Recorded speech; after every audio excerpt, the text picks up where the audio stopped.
सभी एग्ज़ामों के लिए इम्पोर्टेंट करंट अफेयर है, इसे लास्ट तक ज़रूर देखिएगा।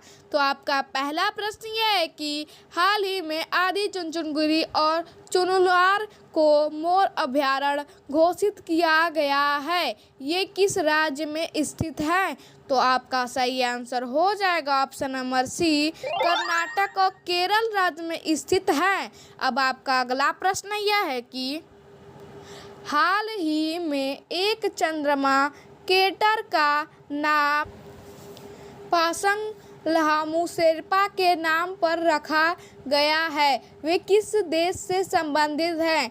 तो आपका सही आंसर हो जाएगा ऑप्शन नंबर ए, नेपाल देश से संबंधित है। अब आपका अगला प्रश्न यह है कि हाल ही में किस राज्य में भारत पहला बहुराष्ट्रीय हवाई अभ्यास तरंग शक्ति 2024 शुरू हुआ है? तो आपका सही आंसर हो जाएगा ऑप्शन नंबर ए, तमिलनाडु में।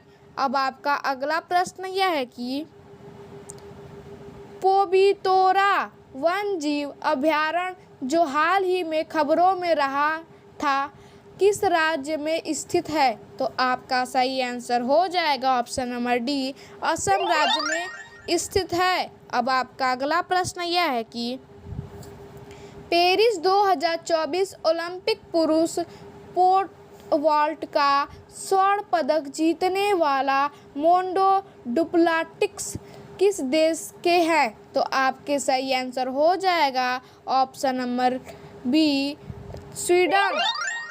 अब आपका अगला प्रश्न यह है कि जून 2024 तक पीएम कुसुम योजना से लाभान्वित किसानों की कुल संख्या कितनी है? तो आपका सही आंसर हो जाएगा ऑप्शन नंबर सी, 4,11,222। अब आपका अगला प्रश्न यह है कि राष्ट्रपति द्रौपदी मुर्मू को हाल ही में किस देश के सर्वोच्च नागरिक सम्मान से सम्मानित किया गया? तो आपका सही आंसर हो जाएगा ऑप्शन नंबर डी, फिजी।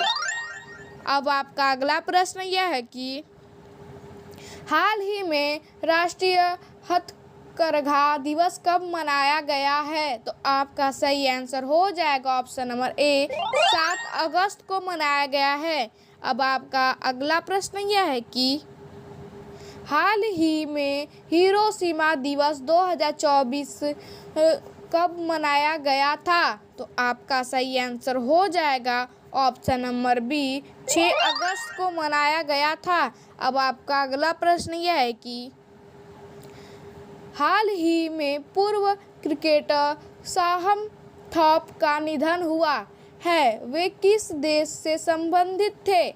तो आपका सही आंसर हो जाएगा ऑप्शन नंबर डी, इंग्लैंड से। ऐसे ही करंट अफेयर देखने के लिए हमारे चैनल को लाइक सब्सक्राइब करना ना भूलिए। Thank you for watching.